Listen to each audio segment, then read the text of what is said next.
اللهم صل على محمد وعلى آل محمد كما صليت على إبراهيم وعلى آل إبراهيم إنك حميد مجيد. اللهم بارك على محمد وعلى آل محمد كما باركت على إبراهيم وعلى آل إبراهيم إنك حميد مجيد. Bismillah ar-Rahman ar-Rahim. Imam Sahib is saying that the blessed month of Ramadan continues, and this month has a very special relationship with the acceptance of prayer.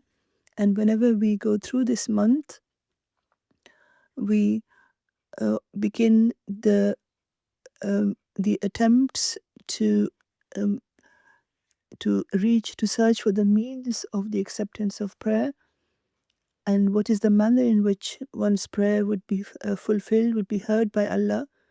In this regard, the Holy Prophet ﷺ, who is for every moment of our lives an ideal exemplar, he mentions the principles of the acceptance of the prayer and the secret of the acceptance of prayer. So it's a very important subject, that what should we do to have our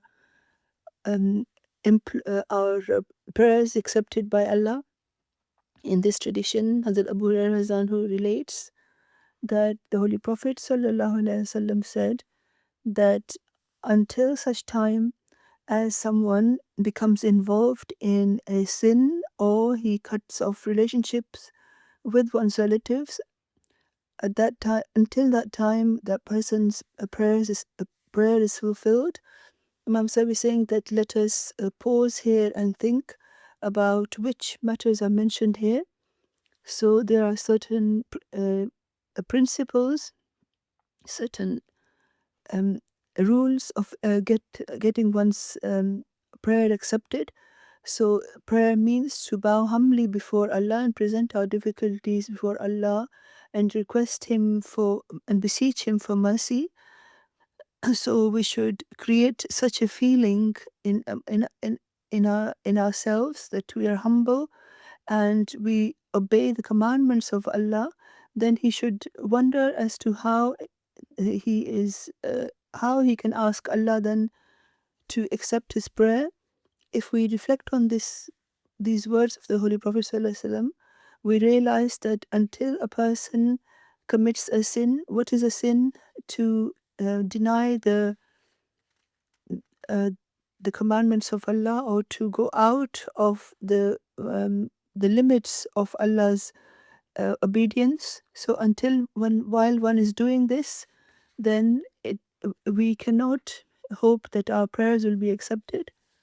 So the first thing is that we should not be involved in committing a sin. And the second thing the Holy Prophet ﷺ said is to cut off relations with one's relatives. To make these relationships strong is repeatedly mentioned in the Hadith. All of our blood relatives or close relatives, we should take care of them, we should help them, give them good advice. Whatever we can do, we should help them and always treat them nicely with a good conduct. So we have mentioned the rights of Allah, that is, we should not go against the commands of Allah. The second condition of acceptance of prayer mentioned is to have good relationships with one's relatives. This is extremely important, and this is it is felt that there is a lot of need of this in our society. Some people say that they have performed their salat, etc., but they do not treat the relatives properly, and they do not bother to help them, and they don't do anything for them. So remember that Allah has kept these relatives, the help with these relatives, extremely important for us. So one must honor one's relations and one must treat them well. And this is the Holy Prophet ﷺ has emphatically instructed us to do this. And the third matter which is mentioned here is to keep praying in a steadfast manner, and one should continue to request Allah, and one should not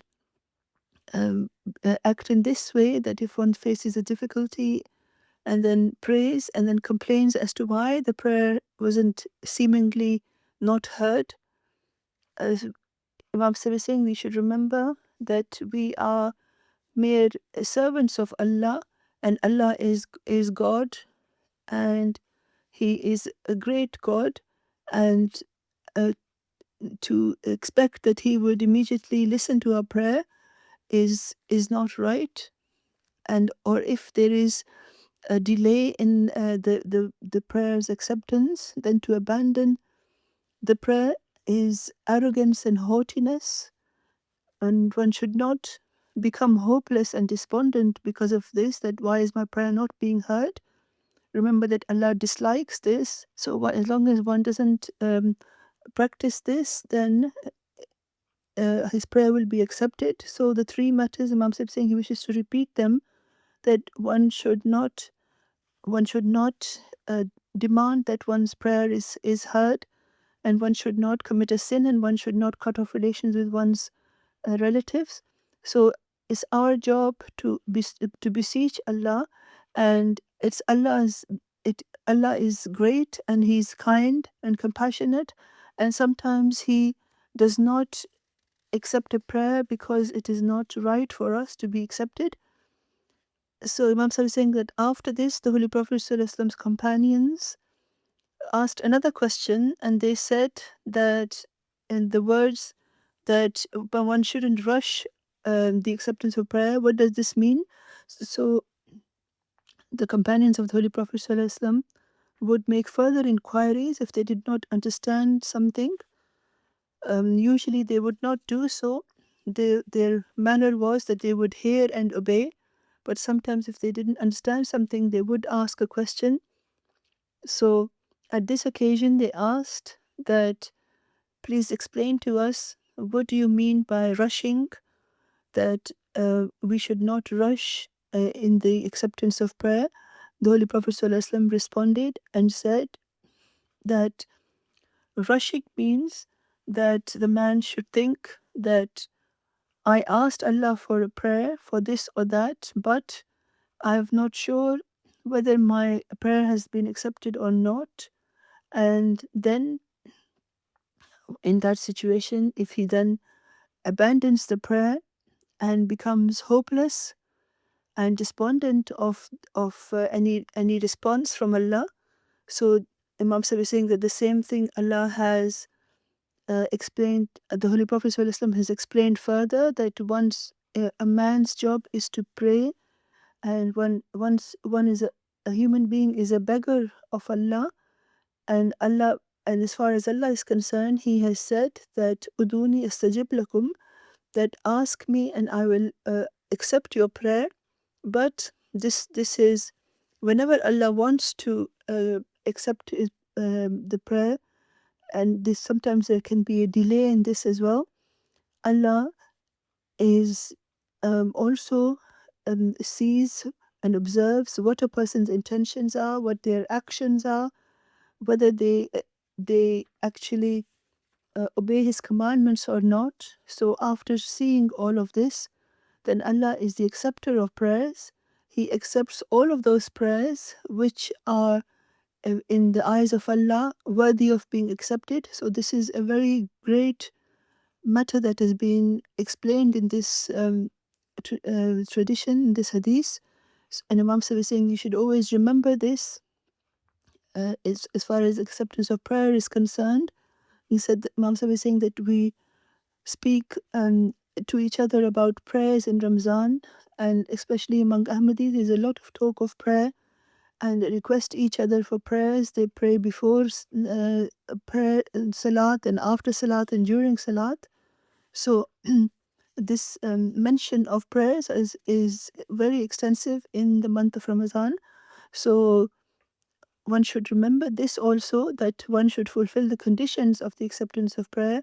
And when one does that, then when one can hope that Allah, by His grace and mercy, He will accept our prayer.